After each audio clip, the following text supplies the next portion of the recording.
Welcome, everybody. It's Ted Bodromo, and this is Social Selling TV. And you can watch this and other episodes at socialsellingtelevision.com.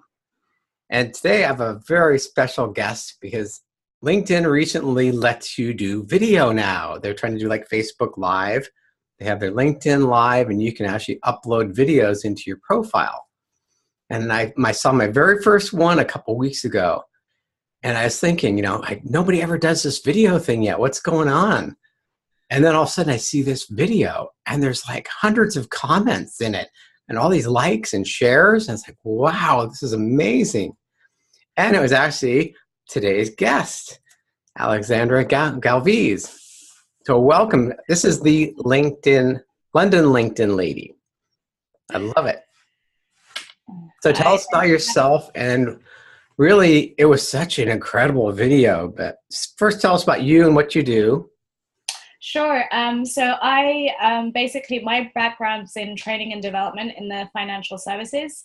And I did that for quite a while, teaching people or salespeople to sort of sell better, and kind of traveled the world doing that for a bit. I kind of got into management at quite a young age and did the whole living the corporate dream and the corporate life, and just realized that it wasn't quite for me. I wasn't 100% fulfilled. And I decided to take a bit of a break, do a bit of traveling, came back home to London, and kind of decided to set up my own thing, kind of teaching people what I do on LinkedIn, really. How to tell stories, how to increase their personal brand, how to create viral posts, that kind of thing.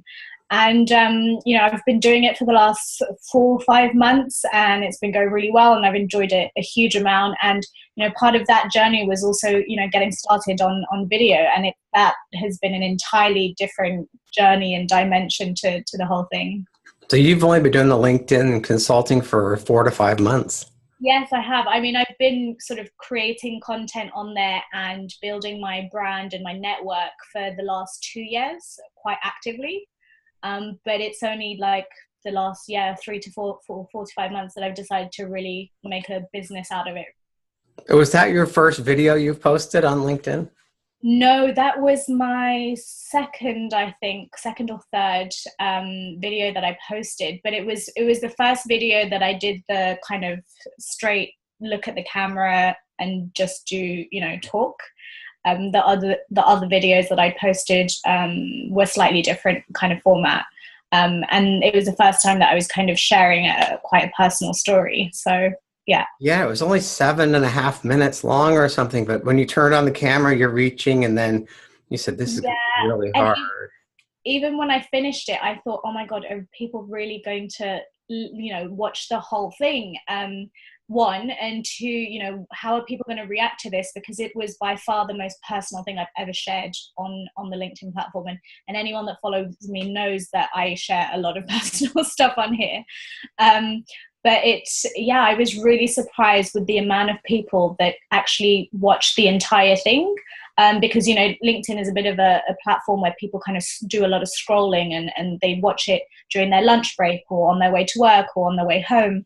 So I was very conscious that a video that long might sort of disengage people quite quickly. But by the comments, it really showed that people watched the whole thing. Oh, it was riveting. It was amazing. So tell us the whole story, because, oh my gosh, it's... Yeah, so it was part of a campaign that was run by Michaela Alexis, Manu Goswami, Aaron Orendorff, and one other person that I've forgotten their name of, Josh Fletcher. And they decided to do a Let's Get Honest campaign. And I mean, I'd been sort of doing 1 or 2 videos beforehand, and I was really struggling to really do video. It didn't come very naturally to me. Yeah. I just saw this campaign and thought, I absolutely I'm all about authenticity. I'm all about honesty. So it just seemed like a really natural thing to do and kind of jump in. I did get tagged in quite a few of, people in my network doing it. And I thought, okay, at one point I'm going to have to, do it. But I was just really kind of almost psyching myself up to, share something as personal as the story I did. So I might as well just sort of explain what that story was. But I basically decided to talk about my path through education, which was very, very tricky. And to sort of briefly summarize it, as an 11-year-old, I had to move to France through circumstances, and I was away from my family for a year, and I basically matured a tremendous amount, and grew incredibly independent and got a huge amount smarter in terms of street smart. And when I came back to London, I went into a school, and it was a time where, all the people sort of already knew each other, and I came and I was sort of the French girl in London or in England, and didn't really fit in. I was a bit of a misfit, bit of an introvert as well, and just didn't really, really struggled, and was bullied very, very severely for a very long time. And long story short, I ended up, severely depressed, almost sort of suicidal thoughts. And the one thing that got me through that as a 12, lasted for about 2 years as a 12, 13-year-old, was thinking that I was put on this planet to do something. And that was the one thing that kept me going, that there was a purpose for me and I was here to do something. And I think what really caught me massively by surprise with that video was the amount of parents that messaged me personally, all commenting on it, saying, I'm going to show my kids this tonight, or, my daughter's going through something really similar, and I can't wait to share this with her, or I feel like my son should be looking at this. And that was just a reaction that at no point did I think, that would be the outcome of something like that. And, I think a lot of people related it for very different reasons. I covered a lot in a short, even though it was long, in a short amount of time. Yeah. From things like bullying to introversion to depression to living abroad. So, it could have touched a lot of different people with different aspects of their life and their past. And I think that vulnerability, and you could tell, because, at one point I'm almost on the verge of tears, and I'm trying to, keep myself together. I did it in one take, and I just posted it because I thought if I redo this, it's just not going to happen. And if I don't post it now, I'm just not going to post it. So, yeah. It was truly from the heart, and it was very authentic. You couldn't have written it any better.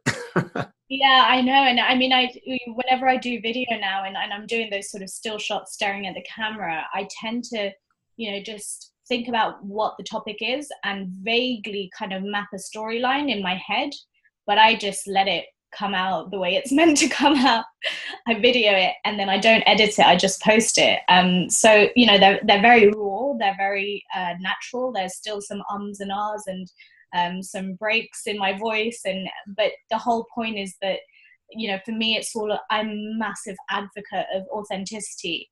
And the reason is that I feel like, since I've been content creating on LinkedIn, it's always been about authenticity and about being real, because we always see the filtered version, the pretty version, the finished product version. And, life's not like that. And when you are vulnerable and when you are authentic, people connect with you more, because as humans, inherently, we want to connect with people. So it's just, I'm hoping to, inspire other people to open up and say, it's okay to talk about these things. It makes us who we are. Yeah, no, there's so much fake things on the internet these days. And just being authentic, and especially with LinkedIn, I teach people it's not a bot at the other end of that conversation. It's a real human being. So pretend we're talking face to face in person. And, when I work with some of my clients, you'd be so surprised with people that they really, really struggle to do that. I think there's also quite a mental block of people thinking it's a professional website, so you have to be corporate, you have to be professional, you've got to. And I think people need to remember have a think about, what does professional really mean? Because at the end of the day, if we go back to sort of the sales elements of things, people buy people. They don't buy, they're buying the same product in different competitors, but actually the relationship is with a person, not the service or the product.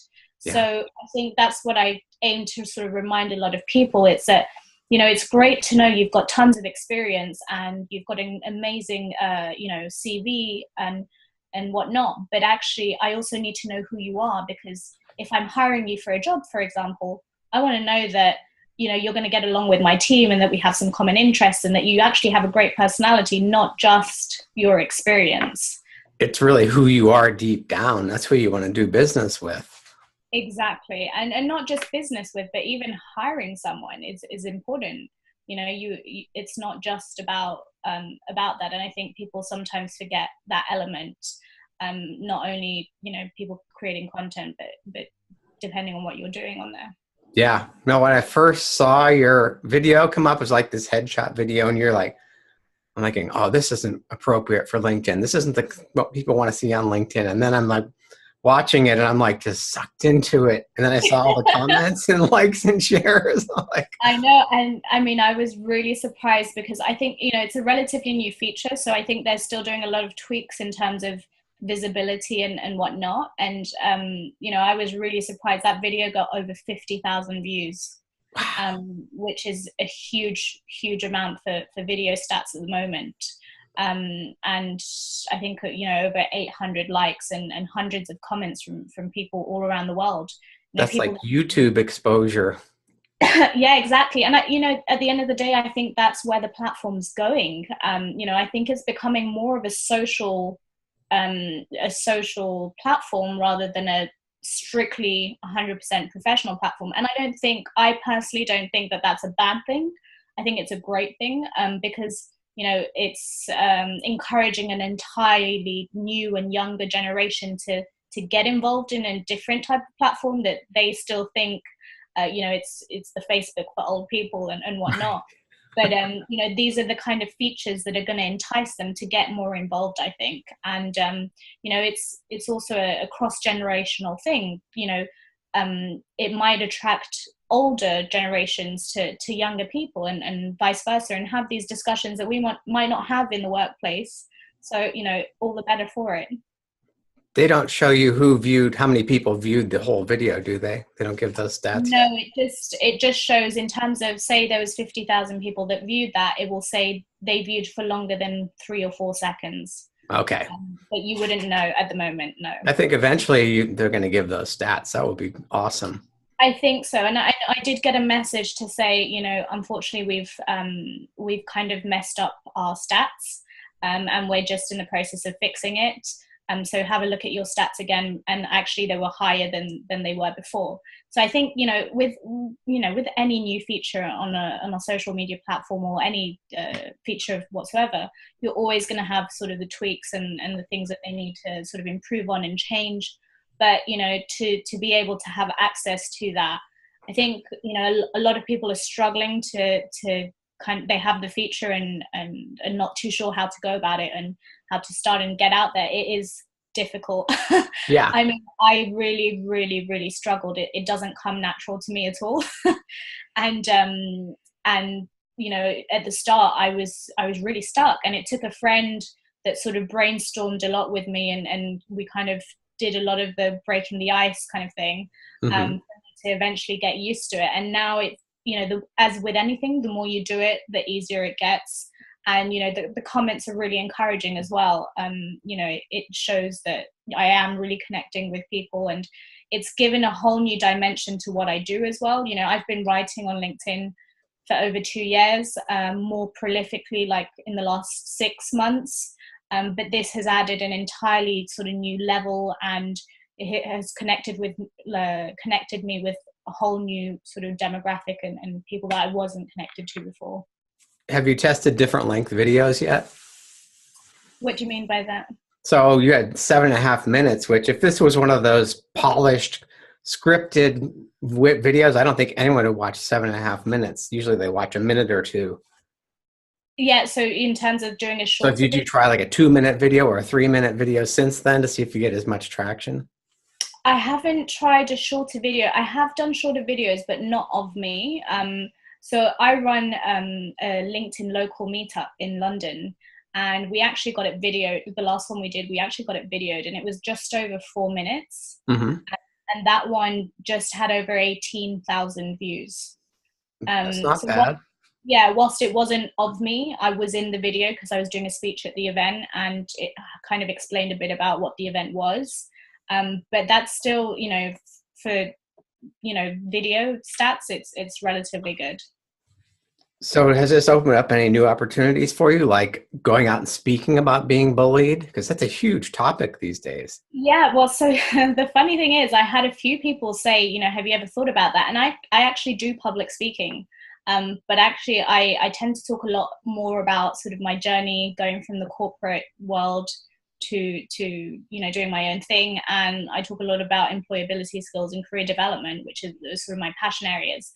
But actually, since doing that video and seeing the response of parents, getting in touch with me, I really was, I started to think actually maybe I should be going into schools and talking about this, because it massively impacted my life. Yeah. And I think that it could potentially impact, a huge amount of students, young students, and Thousands children. of people every day around the world are being bullied, whether it's Yeah. online or in person. Yeah, I saw this fantastic advert that a guy in my network, Andrew Grill, shared with his network, and it was Burger King has done a wonderful advert on bullying, and it was just like such a phenomenal watch. And it's just great to see a brand take such a big issue and a cause and actually just highlight, something that's not really that related to, Burger King, but they've Right. used it for good, and that's just amazing to see. Yeah. No, I think you should really look into that, because that's a TED talk there you did. If just you could talk a little longer.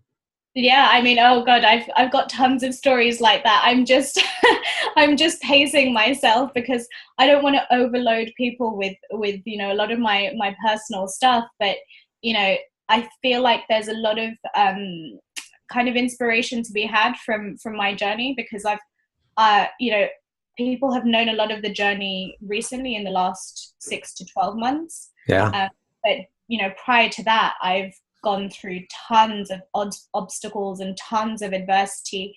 And I feel like the more I start to share those stories, I've shared more recent stories, but the more I start to share, stories from being quite young, the more people are resonating and connecting on another level. Another video that I did that did tremendously well, which was actually just after that one, was one for Mental Health Awareness Day. Mm-hmm.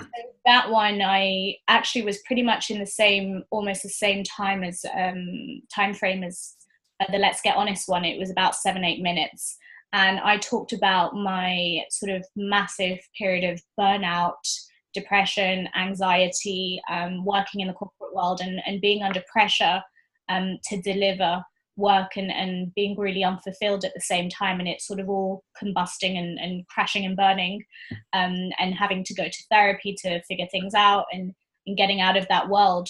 And that again had about over 550 likes and got viewed over 25,000 times. And for me, what I want to do is just rate, I've managed to build quite a strong following and quite an engaged one, and I want to basically be able to talk about things that are important to me and be able to spread that message. I don't get a lot, in return for that, but all I want is just for this message to be spread, for people to be inspired, for people to understand that they're not alone in living these things. Mental health affects so many people, yet it's so stigmatized, around the world, not just in the UK. Right. So, if I can manage to say, do you know what, I've dealt with it, and I've been through it, and it's horrible and it happens, but it's not that uncommon. It's just like chipping away at that stigma, one story at a time, really. This is so much bigger than just being the London LinkedIn lady. It is. Have you tried posting the videos on YouTube and Facebook to see if you get? Do you know what? A few people have suggested that to me. They were like, have you ever thought about doing like YouTube vlogging and whatnot? And just seeing the reaction of people on YouTube. I don't know, maybe it's something I should be trying out and seeing, because obviously it's an entirely different kind of demographic on there. Yeah, you got tremendous traction on LinkedIn, which is a business platform. If you got on Facebook Yeah. and YouTube, Yeah, definitely. I think it's something that I'm definitely keen on exploring, because the more people I can reach with these types of messages that I feel are really important for people to be discussing, the better. And for me, it's a bit easier on LinkedIn because I have built a network and a following on there, so I Yeah. can spread that message very quickly, very easily. But it's worth exploring for sure. How many connections do you have on LinkedIn? I've just tipped over 12,000. Okay. And I think people that I genuinely know face to face and I've worked with, there's probably less than 500. I would say around 500 that I actually know. So it's actually, I was just about 9,000 a week ago, and over Oh, 2 days wow. that went over to 12,000. Yeah, so I did two posts that went pretty viral within 48 hours of each other, within 24 hours of each other. One had over 360,000 views, and the other one had over 390,000 views. And my LinkedIn kind of just exploded with messages and comments and whatnot. And I just shut my my laptop down and said, I'll deal with this next week. This is too much. So the videos are what's getting all the traction, or are your articles getting as much traction? No, my status updates. I think that's something that really they need to kind of work on. And I have talked to the video team at LinkedIn, Mm-hmm. to say, it's a lot more effort, not so much the headshot videos, but the ones that get edited and done really professionally. That's a lot of effort when the stats aren't really matching when you write a short status update and it takes, a few minutes to write, kind of thing. So, those status updates that I've had recently have gathered anywhere between 300 and 380,000 views each. Wow. So when you compare that to a video that has like anywhere between 25 and 50,000 views, it's not quite the same, and it's a bit more painful to do a video. Right. So, and plus I'm more of a woman of words in terms of writing. I absolutely love writing and it's my thing.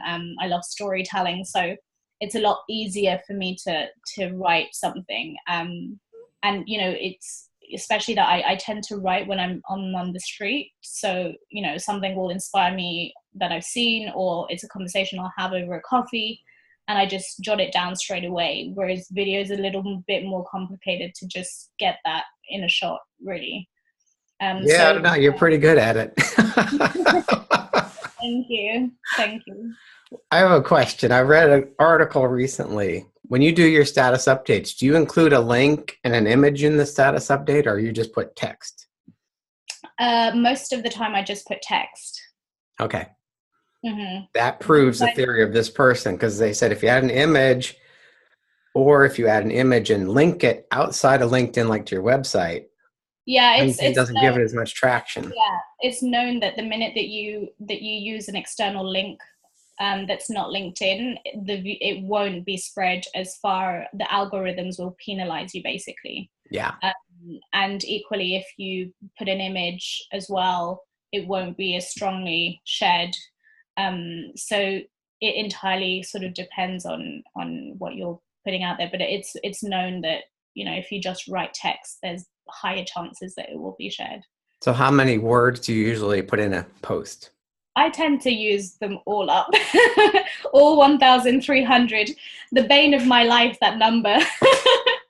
Okay. It's so hard sometimes to like condense things, and it's really funny because actually, I wrote a post today about I started writing on LinkedIn 2 years ago, and I used to write articles, so that was over 1,300 words. Like I used to never write more than 1,200 words. Yeah. So going from 1,200 words to 1,300 characters was really difficult. Yeah. But now when I want to sit down and write an article and do it the other way around, I really struggle to find to sort of expand my ideas, because I've been used to like now condensing my thoughts into a short piece of text. Yeah. So it's an interesting thing because, back in the day when I was writing, writing articles was a thing to do. Like barely anyone wrote status updates. and the algorithms were more in favor of writing long form posts. So I used to write maybe once a month, once every 2 months. And now if I write an article, it's much more difficult to get traction on that than writing a short status update. Well, it makes sense because 60% of LinkedIn traffic's on mobile devices now. So if you just give them little bits of information as they're scrolling through, they're going to read that short. It's not that long to read, but 1,300 characters. Yeah, exactly, definitely. And I mean, this goes back to the whole video thing. I would never in a million years thought people would watch an 8-minute video because it's long. It's a long piece of video. But I'm definitely thinking about playing around a bit more and trying to condense what I'm trying to say in a shorter amount of time and seeing if that's sort of any difference. I feel like I'm still pretty much in the exploration phase of video and playing around a bit. And I'm about to launch a campaign with a few others around the world, which will shortly be happening. So I'm looking forward to that. I love the way you just experiment. Yeah, I mean, if it's something new and no one really knows what to do with it or how to use it, it could go anywhere. The Let's Get Honest campaign is one. Some guys started the hashtag 5 videos. So it's posting a video every day for 5 days.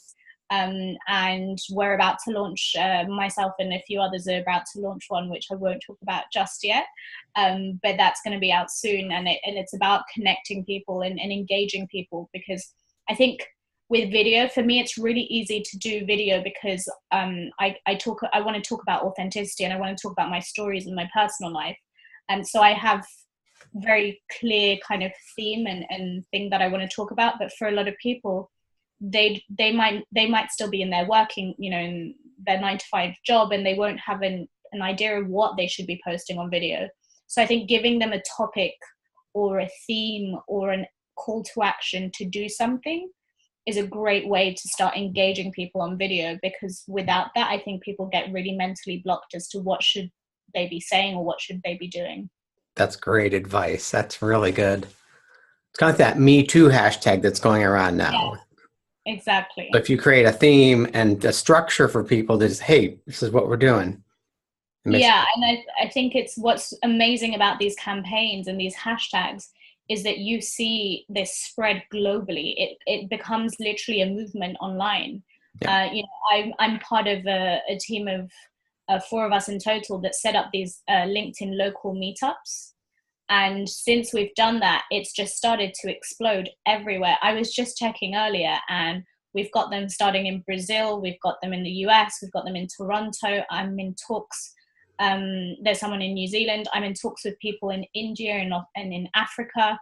So, to think that this idea started with 4 people and now it's just spread globally, and it's just all about connecting our networks online to offline and building those relationships in person, and people are replicating this idea everywhere. It's just insane. It's just amazing to see how people take this community and create their own version of it. It's so powerful and so easy. Yeah, so easy. Just a few people in a platform. That's it. Yeah. Well, there's a lot more to that, but you make it look very easy. Thank you. So how can people get a hold of you? So on LinkedIn, obviously, Alexandra Galviz. But actually, if you check out the hashtag AuthenticAlex, you can see every single piece of content pretty much that I've shared since I've been writing on LinkedIn. And also the articles that I wrote quite a while back. But most of the short content and the videos are all under the hashtag AuthenticAlex. Awesome. Hey, thank you so much for your time. This has been amazing. Thanks for having me. Okay, we'll talk soon. Bye. For more free training, visit socialsellingminute.com.